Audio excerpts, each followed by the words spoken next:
ओम सच्चिदानंदेश्वराय नमो नमः। उपस्थित धर्मप्रिय सज्जनों, मातृशक्ति स्वाध्याय के क्रम में आज दूसरा सत्र है। महर्षि देवदयानंद कृत सत्यार्थ प्रकाश को माध्यम बना करके हम लोग स्वाध्याय कर रहे हैं और ऋषि दयानंद के इस प्रथम समुल्लास को, जिसको ऋषि ने ईश्वर परक, ईश्वर की ही महिमा को, और हम लोग विचार कर चुके हैं कि प्रथम स्थान जैसे ऋषि ने सत्यार्थ प्रकाश में सत्य अर्थ का प्रकाश करने लगे हैं तो पहला स्थान ईश्वर को दिया है, मुख्य मूल ईश्वर को माना है। ऐसे ही हम भी अपने जीवन में जो कुछ भी कार्य करें उसमें मूल ईश्वर को माने, ईश्वर को स्वीकार करें। तो आइए ऋषि के ग्रंथ का स्वाध्याय करते हुए आज दूसरे सत्र में हम लोग स्वाध्याय रूपी सत्संग के माध्यम से चर्चा करते हैं। अथ सत्यार्थ प्रकाशः अथ प्रथम समुल्लासः। ओम शन्नो मित्रः संवरुणः शन्नो भवत्वर्यमा शन्न इंद्रो बृहस्पतिः शन्नो विष्णुरुक्रमः। नमो ब्रह्मणे नमस्ते वायो त्वमेव प्रत्यक्षं ब्रह्मासि त्वामेव प्रत्यक्षं ब्रह्म वदिष्यामि ऋतं वदिष्यामि सत्यं वदिष्यामि तन्मामवतु तद्वक्तारमवतु अवतु माम् अवतु वक्तारम्। ओम शांति शांति शांति। आइए प्रकरण का विचार करते हुए कि ऋषि ओम शब्द के 9 नामों की चर्चा की है उपनिषद के अनुरूप। आकार से विराट अग्नि विश्व, उकार से हिरण्यगर्भ वायु तेजस और मकार से ईश्वर आदित्य और प्राच्य।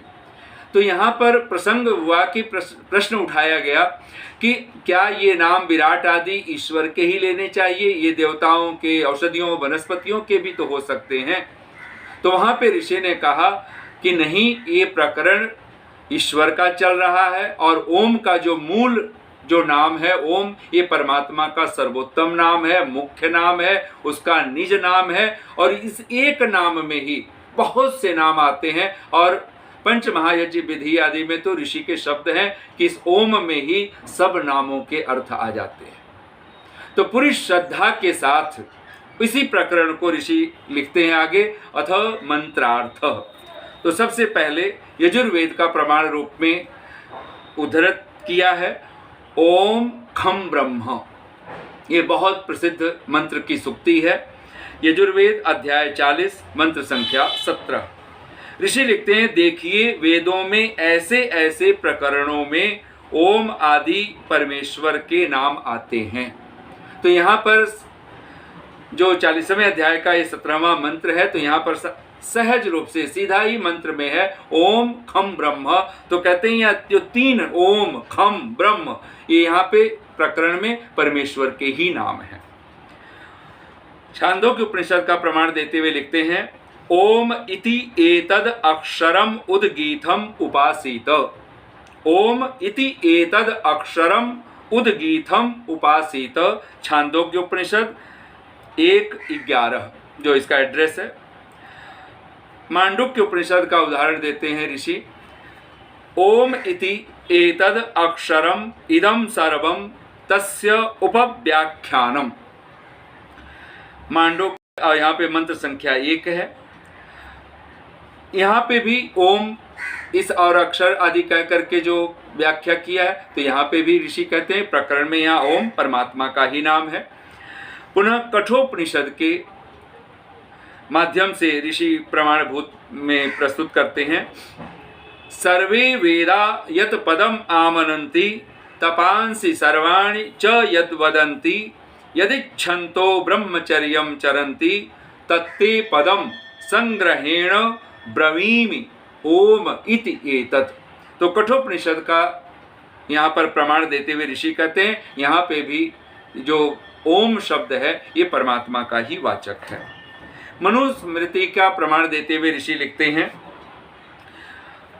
प्रशासितारम सर्वेषाम अणीयांसम अणोह अपि रुक्माभम स्वप्नाधिगम्यम विद्यातम पुरुषम परम एनम अग्निम वदन्ति एके मनुम अन्ये प्रजापतिम इंद्रम एके परे प्राणम अपरे ब्रह्म शाश्वतम।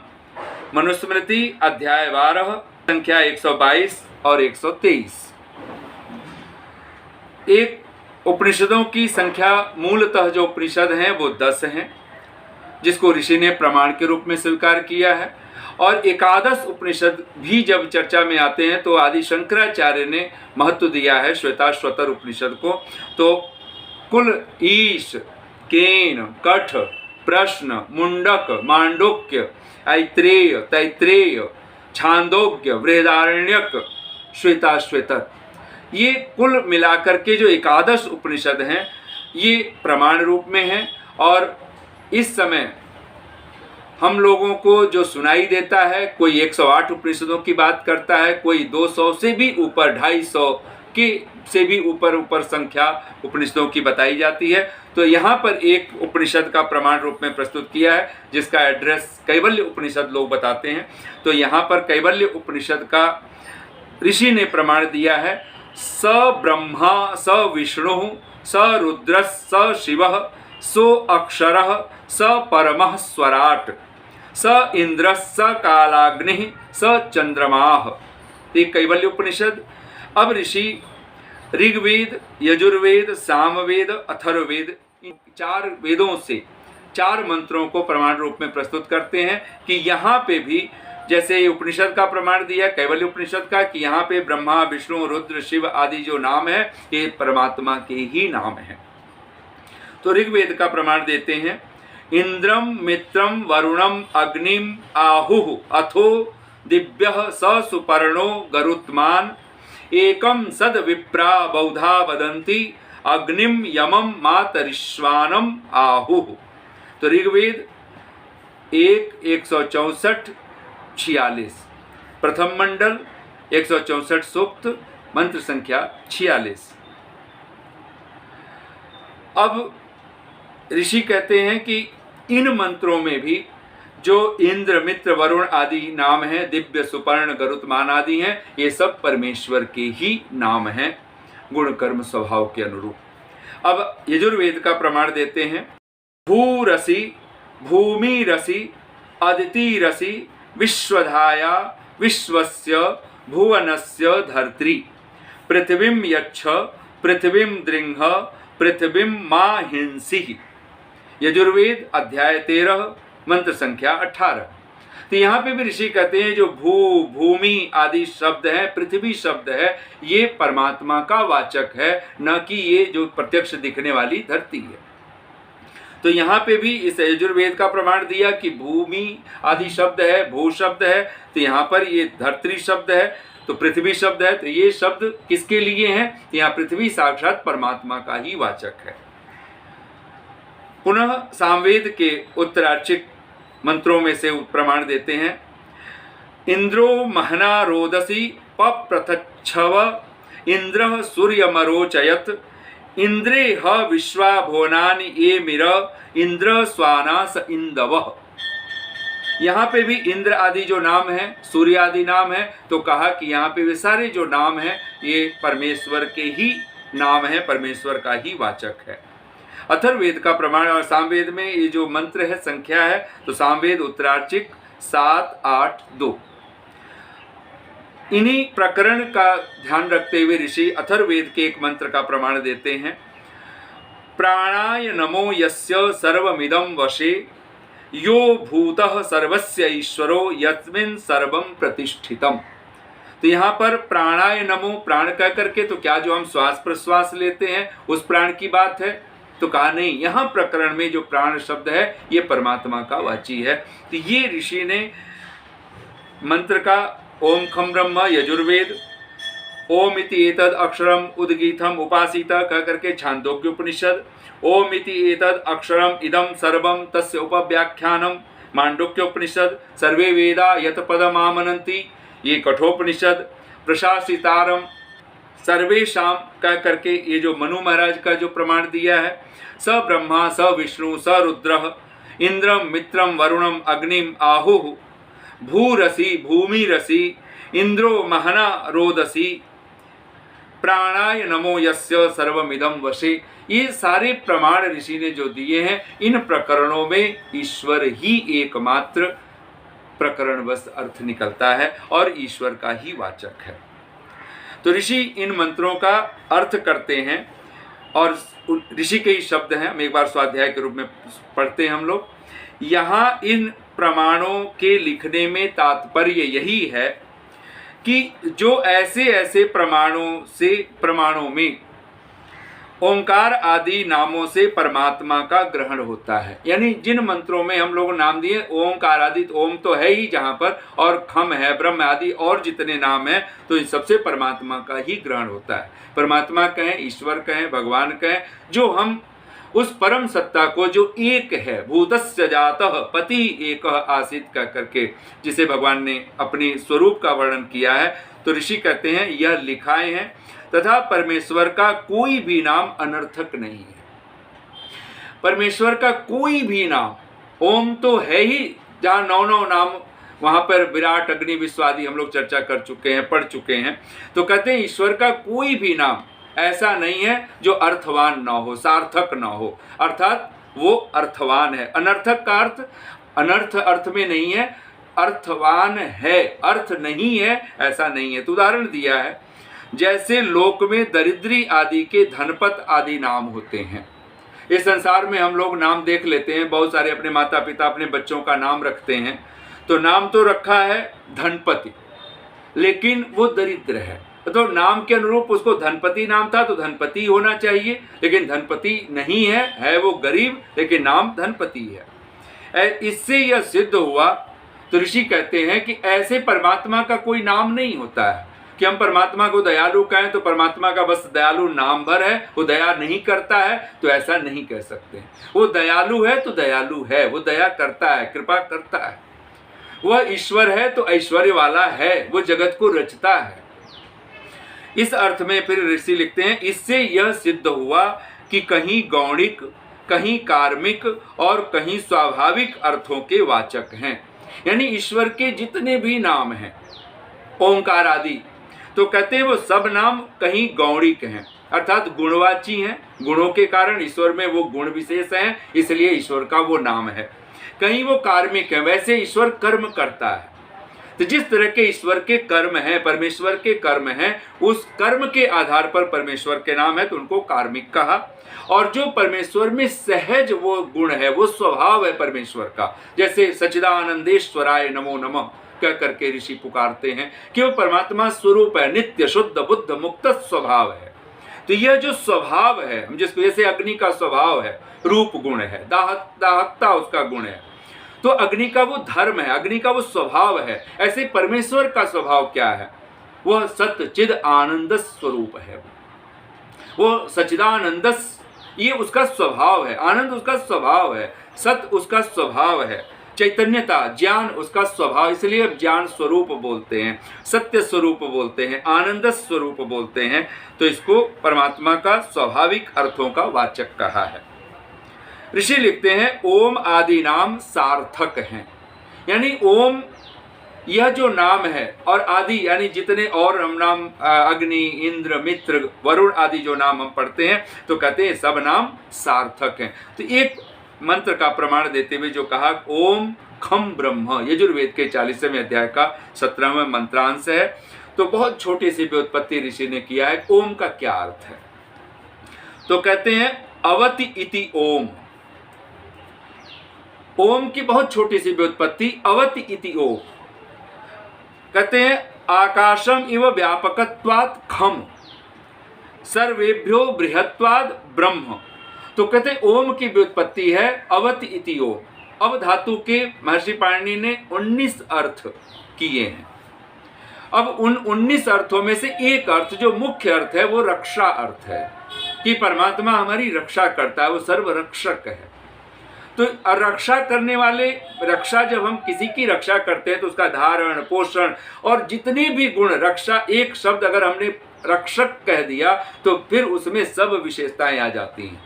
जो प्रेम करता है वही हमसे हमारी रक्षा करेगा। प्रीति जो करता है, बिना प्रेम वाला क्यों रक्षा करेगा? तो यहाँ पर मूल अर्थ जो है उसे कहीं न कहीं उसका प्रेम, उसकी प्रियता, उसके महिमा, उसका गुण, तो यहाँ पर एक अर्थ अवधातु का लिया है ऋषि ने कि अवति इति ओम।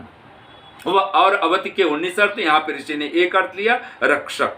तो कहते हैं कि रक्षा करने से परमेश्वर का नाम ओम है, यानी परमेश्वर से बढ़कर कोई सुरक्षा देने वाला इस धरती पर कोई दूसरा नहीं है। दूसरा कहते हैं आकाशम इव व्यापकत्वात् खम। ख नाम आकाश का है, ख नाम इंद्रियों का है। तो कहते हैं ख नाम आकाश का है, परमात्मा खम है, ख है, क्यों है? तो आकाशम इव, आकाश की भांति, व्यापकत्वात् खम, परमात्मा सर्वत्र है, एवरीवेयर है, सब जगह है। तो इसको दर्शा रहा है कि ख है परमात्मा, और ख क्यों है? कि वो आकाश की, जैसे आकाश अब कहीं भी जाएं पूरे विश्व ब्रह्मांड में तो सब जगह आकाश है, सब जगह स्पेस है, अंतरिक्ष है। तो कहते हैं जैसे आकाश सब जगह हमें मौजूद दिखाई देता है, मिलता है, आकाश में ही हम होते हैं, ऐसे ही हम सब परमात्मा में हैं। परमात्मा सर्वव्यापक होने से वह खम है। सर्वेभ्यो बृहत्वाद ब्रह्म, और कहते हैं कि सबसे बड़ा होने से, ब्रह्म का एक अर्थ यहाँ पे ऋषि ने लिया है बृहत, जो विराट है, जो बड़ा है, महान है, महत्ववान है। तो यानी जो सबसे बड़ा, उससे बड़ा कोई नहीं हो सकता है इस धरती पर, इस जगत में। इसलिए ऋषि ने बार बार एक बात हम लोगों के सामने वो बार बार प्रस्तुत करते हैं कि हमें एक ईश्वर को छोड़कर कभी दूसरे की उपासना नहीं करनी चाहिए, यानी एकमात्र उपास्य। जब उपासना का प्रकरण आता है तो ऋषि कहता है कि उपासना करने योग्य तो एक ईश्वर ही है, कोई दूसरा नहीं। तो कहते हैं कि वो सबसे महान है, सबसे विराट है, और वो परमात्मा कहीं आसमानों पर नहीं बैठा हुआ है, वो अभी है, यही है। तो जब यही है, अभी है, और यही नहीं हमारे ही भीतर है। भगवान कृष्ण के शब्द हैं, ईश्वरः सर्वभूतानां हृदय से अर्जुन तिष्ठति। हे अर्जुन, ईश्वर कहाँ रहता है? तो सर्वभूतानाम, सभी प्राणियों के हृदय में रहता है। तो वह जो सर्वत्र है और हम सबके अंतरात्मा में भी, अंतःकरण में भी विराजा हुआ है, उस परमात्मा को कहा कि वह सर्वेभ्यो बृहत्वाद, सबसे बड़ा होने से, महान होने से, उसका एक नाम ब्रह्म है। ब्रह्म के बहुत सारे अर्थ, व्यापक अर्थ भी होता है, तो उसको भी ऋषि आगे कहेंगे। अब दूसरे मंत्र का जो छांदोग्य उपनिषद का था कि ओम इति एतद अक्षरम उद्गीतम उपासित, कहते हैं कि ओम जिसका नाम है, ओम किसका नाम है? परमात्मा का, और जो कभी नष्ट नहीं होता, अक्षर शब्द कह करके, अक्षरम, ओम क्या है? ओम अक्षरम, ओम अक्षर है। क्षर कहते हैं जो विनाशवान होता है, जो नाशवान होता है, और वो परमात्मा कैसा है? अक्षर है। इसलिए परमात्मा को कहा ओम जिसका नाम है और जो कभी नष्ट नहीं होता, उसी की उपासना करनी योग्य है। यहाँ ऋषि कहते हैं ऐसे परमात्मा की ही निकटता, उसी का सानिध्य, उसी का सामीप्य हमें सतत करनी चाहिए, अन्य की नहीं। और इसी मंत्र में जो छांदोग्य उपनिषद में कहा उद्गीतम, वह ओम कैसा है? उद्गीत है, वह उच्च स्वर से गाने योग्य है, उसका गुणगान करें, वो जितना उसको गाएं, जितनी उसकी महिमा का कीर्तन करें, वो सब थोड़ा है। इसलिए ओंकार कहें, उसी का पर्याय है उद्गीत, प्रणव, ये सब नाम कहते हैं कि मूलतः ये परमेश्वर के वाचक हैं। जब हम उद्गीत कहते हैं तब हम ओंकार ही कह रहे हैं, जब हम प्रणव कह रहे हैं तब हम ओंकार ही कह रहे हैं। आइए पूरी श्रद्धा के साथ पुनः हम लोग मांडूक्य उपनिषद का ऋषि एक प्रमाण देता हुआ जो प्रकरण बस कहा था, ओम इति एतद अक्षरम इदम सर्वम तस्य उपव्याख्यानम। तो ऋषि इसका अर्थ करते हैं सब वेद आदि शास्त्रों में, यानी जितने भी वेद आदि शास्त्र हैं, वेद हमारा मूल शास्त्र है, स्वतः प्रमाण है, ईश्वरकृत है, परमात्मा की वाणी है। तो परमात्मा की वाणी में तो कहते हैं सब वेद आदि शास्त्रों में, ऋषिकृत ग्रंथों में और परमात्मा की वाणी में परमेश्वर का प्रधान और निज नाम ओम को कहा है। तो यहाँ पर इस मंत्र का अर्थ करते हुए ऋषि कहते हैं तस्य उपव्याख्यानम, उस परमेश्वर का ही मानो उपव्याख्यान है। और क्या है? तो कहते हैं कि जो ओम नाम है ये परमात्मा का निज और मुख्य नाम है, प्रधान नाम है, और जितने नाम हैं वो उसके गुण कर्म स्वभाव के कारण हैं। अगला जो कठोपनिषद के माध्यम से ऋषि चर्चा करता है, सर्वे वेदा यत पदम आमनंती। तो यहाँ पे हम लोग संधि तोड़ करके हम इन सारे शब्दों को, ताकि सहज रूप से समझ में आए कि कहाँ क्या कहा जा रहा है। तो सर्वे वेदा यत पदम आमनंती तपांसि सर्वाणि च यद वदन्ति यद इच्छन्तः ब्रह्मचर्यं चरन्ति तत्ते पदम संग्रहेण ब्रवीमि ओम इति एतद। ये कठोपनिषद का प्रमाण दिया है कि आचार्य यम नचिकेता से कहते हैं कि हे नचिकेता, सर्वे वेदा, क्योंकि सब वेद सब धर्म अनुष्ठान रूप, ऋषि के अर्थ में हम लोग पढ़ रहे हैं, सब वेद सब धर्म अनुष्ठान रूप तपश्चरण जिसका कथन और मान्य करते हैं और जिसकी प्राप्ति की इच्छा करके ब्रह्मचर्य आश्रम करते हैं, उसका नाम ओम है। यानी परमात्मा को कहते हैं संग्रहेण, संक्षेप में, समास में अगर हम परमात्मा को कहें, एक शब्द में अगर हम भगवान को कहें तो वह ओम है, वह ओंकार है। और क्या कैसा ओंकार है? तो सर्वे वेदा यत पदम आमनंती, सब वेद जिस परम पद को, जिस परमात्मा को बार बार उसका कथन करते हैं, मान्य करते हैं, ऋषि कहते हैं, और तपांसि सर्वाणि, सब तप सब धर्मानुष्ठान। तो ऋषि अर्थ करते हैं तप का धर्म अनुष्ठान रूप तपश्चरण। ये तप शब्द हम सबके मस्तिष्क में बहुत साफ होना चाहिए कि तप का अर्थ क्या है। जब हम धर्म के कार्य कर रहे होते हैं, तन से, मन से, वचन से, धन से, सब कुछ, सब प्रकार से, तो उसमें हमारा जो धर्म अनुष्ठान है वो बड़ा महत्वपूर्ण है। और ऋषि दयानंद अनेक जगह पर ये जब धर्म शब्द आता है तो धर्म क्या है, तो इस सब प्रसंग को तो हम लोग बाद में पढ़ेंगे, लेकिन मूलतः ऋषि के शब्द हैं, मनु महाराज के शब्द हैं, वेदो अखिलो धर्म मूलम। संपूर्ण वेद और वेद की जो आज्ञा है वह धर्म है। और धर्म कैसा है? तो धर्म सत्य स्वरूप है, नहीं सत्यात परो धर्म, सत्य से बढ़कर के दूसरा कोई धर्म नहीं है। अहिंसा परमो धर्म, आचार परमो धर्म। इसलिए यहाँ पर तप का जो अर्थ लेना है, धर्म अनुष्ठान, यानी सत्य, अहिंसा।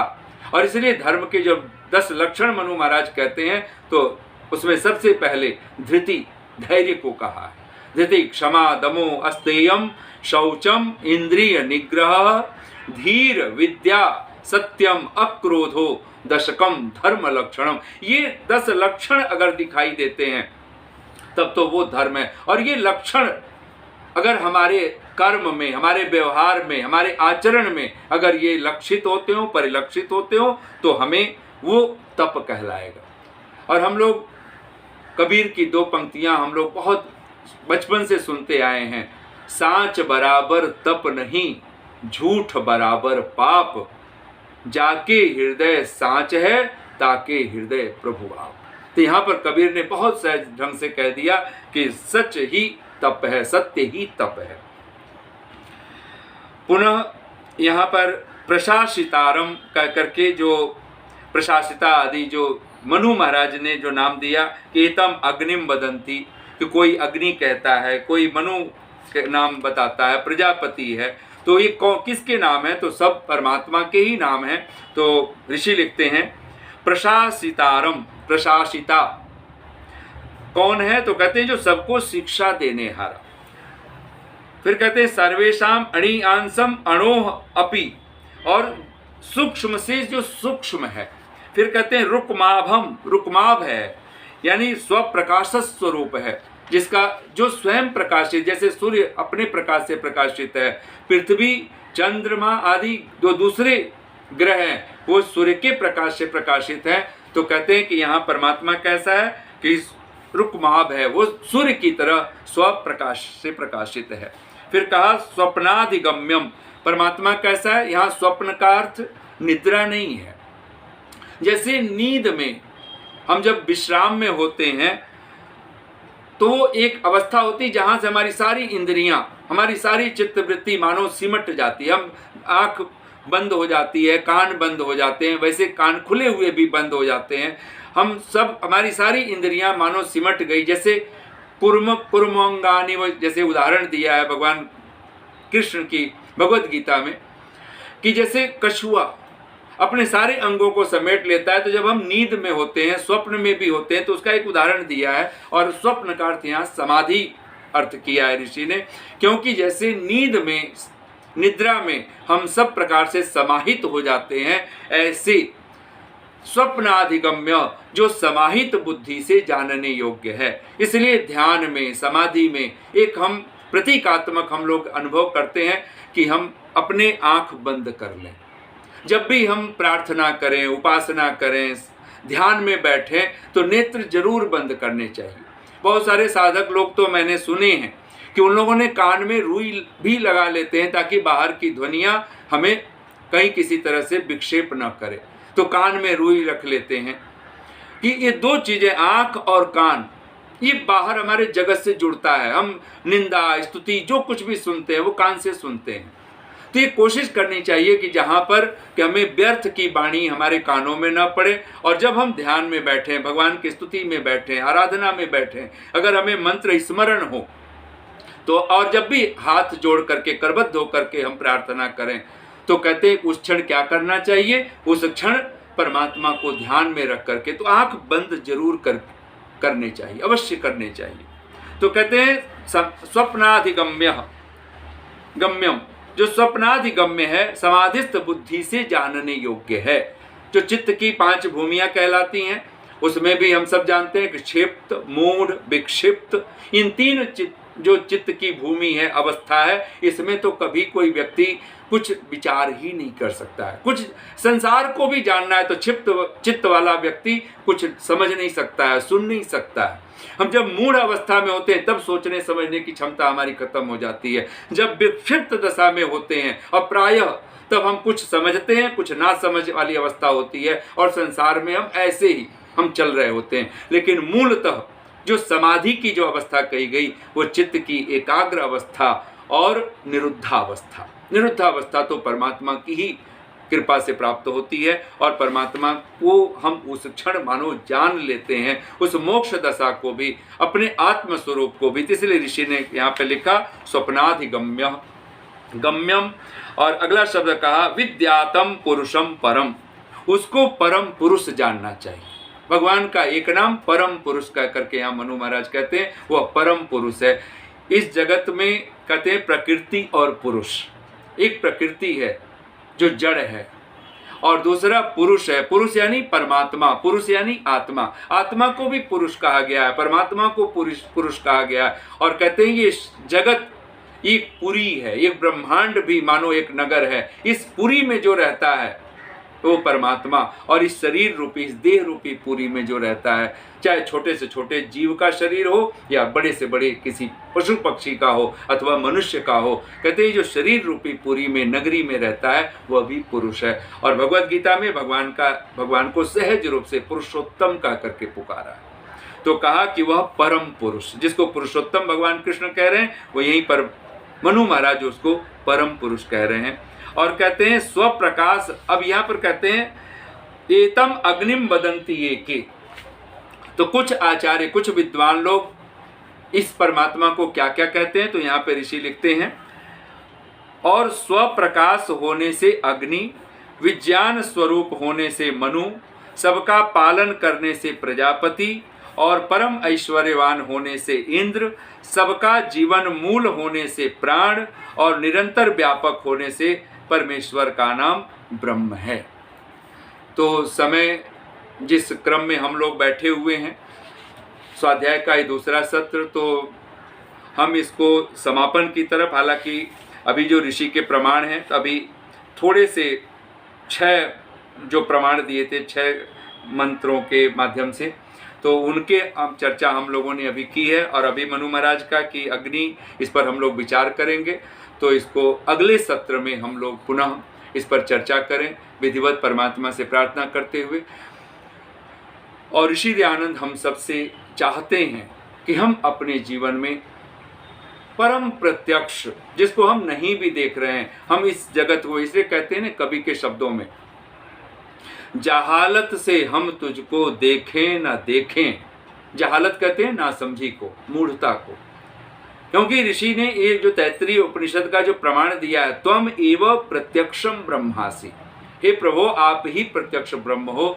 तो कवि कहता है जहालत से हम तुझको देखें ना देखें, मगर तू हमें हर घड़ी देखता है। पता पत्ता पत्ता तेरा दे रहा है, पता पत्ता पत्ता तेरा दे रहा है, सरासर गलत है कि तू लापता है। इतनी शांति और प्रेम से आप सबने सुना। बहुत बहुत साधुवाद, बहुत बहुत धन्यवाद। इत्योम शम।